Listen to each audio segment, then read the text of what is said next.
21 दिन में पैसा डबल, बस थोड़ा सा इन्वेस्टमेंट करो और देखो अपनी किस्मत कैसे चमकती है। ये डायलॉग है फिल्म फिर हेरा फेरी का, जहां बिपाशा बसु एक कंपनी खोलती है, लोगों से पैसे इन्वेस्ट करवाती है और रफू चक्कर हो जाती है। ये फिल्म तो 2006 में आई थी, लेकिन इसी फिल्म की स्क्रिप्ट जैसा एक मामला हाल ही में पानीपत में सामने आया, जहां कुछ लोगों ने मिलकर एक कंपनी बनाई, फिर घर घर घूमकर लोगों को रातों रात करोड़पति बनाने का सपना दिखाया और ये ख्वाब दिखाकर लाखों रुपए इन्वेस्ट करवाए। लेकिन इन्वेस्ट करने वाले लोग करोड़पति नहीं बन पाए, उल्टे अपने सर पकड़े बैठे। पुलिस के चक्कर काट रहे हैं क्योंकि पानीपत वाली उस कंपनी ने लोगों को करीब 150 करोड़ का चूना लगा दिया है। पूरा मामला क्या है, ठगी करने वाले हैं कौन और कैसे इतनी आसानी से लोग इन ठगों के चंगुल में फंस गए, सब कुछ बताएंगे इसी वीडियो में। नमस्कार, मेरा नाम है रिया शर्मा और आप देख रहे हैं खबर गांव।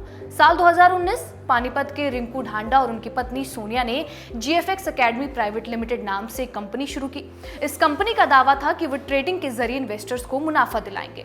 रिंकू और सोनिया के साथ इस काम में जुड़ा था एक और कपल, निर्दोष कुमार और उनकी पत्नी अंजलि। इन सभी ने इन्वेस्टर्स को लुभाने के लिए सेमिनार आयोजित किए। शुरुआत में इन्होंने इन्वेस्टर्स को छोटा मुनाफा देकर भरोसा बनाया ताकि कंपनी को और भी ज्यादा फायदा हो। ये कंपनी लोगों को 10 महीने में पैसा डबल करने का झांसा देती थी।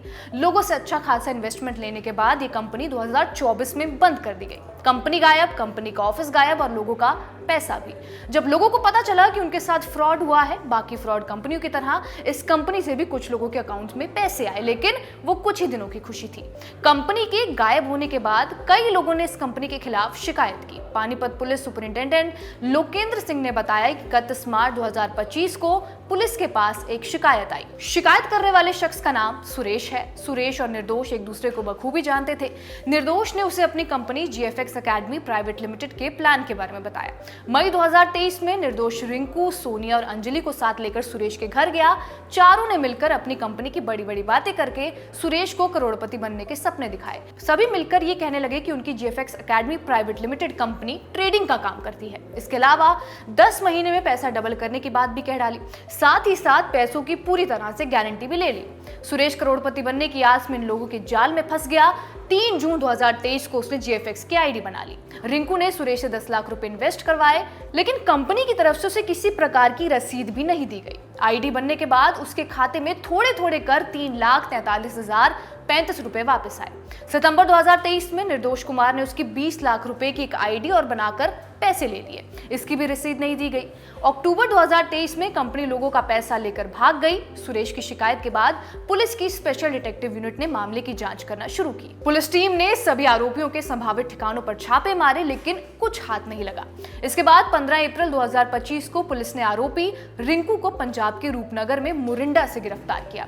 पुलिस ने रिंकू से पूछताछ की। पूछताछ में रिंकू ने यह माना कि उसने बाकी 3 लोगों के साथ मिलकर लोगों से पैसे हड़पे। पुलिस ने आरोपी रिंकू ढांडा को जिला अदालत में पेश कर 4 दिन के पुलिस रिमांड पर लेकर फिर पूछताछ की। रिमांड के दौरान हुई पूछताछ में रिंकू ने अपनी पत्नी के बारे में बताया। उसने बताया कि उसकी पत्नी सोनिया और निर्दोष ने ये पूरा प्लान बनाया। दोनों ने नेटवर्क मार्केटिंग में लोगों से पैसे हड़पने की साजिश रची और फिर GFX academy private limited Panipat के नाम से कंपनी बनाई। कंपनी में काफी लोगों ने पैसा निवेश किया। जब इन्वेस्टमेंट थोड़ा ज्यादा होने लगा तब GFX academy and trade private limited नाम से एक और कंपनी बना डाली। इसका ऑफिस बनाया गया पानीपत TDI सेक्टर 18 में। इस कंपनी में भी करीब 20,000 लोगों ने करोड़ों रुपए इन्वेस्ट किए। रिंकू और सोनिया दोनों ने ठगे हुए पैसों से फॉर्च्यूनर और एक वर्ना गाड़ी खरीदी। लोगों ने विश्वास कर करीब 150 करोड़ रुपए कंपनी में निवेश कर दिए और रिंकू की गिरफ्तारी के बाद पुलिस ने 19 अप्रैल को रिंकू की पत्नी सोनिया को भी गिरफ्तार किया। दोनों को न्यायिक हिरासत में भेज दिया गया। पुलिस अब इस कंपनी से जुड़े बाकी 2 लोगों की तलाश में जुटी हुई है।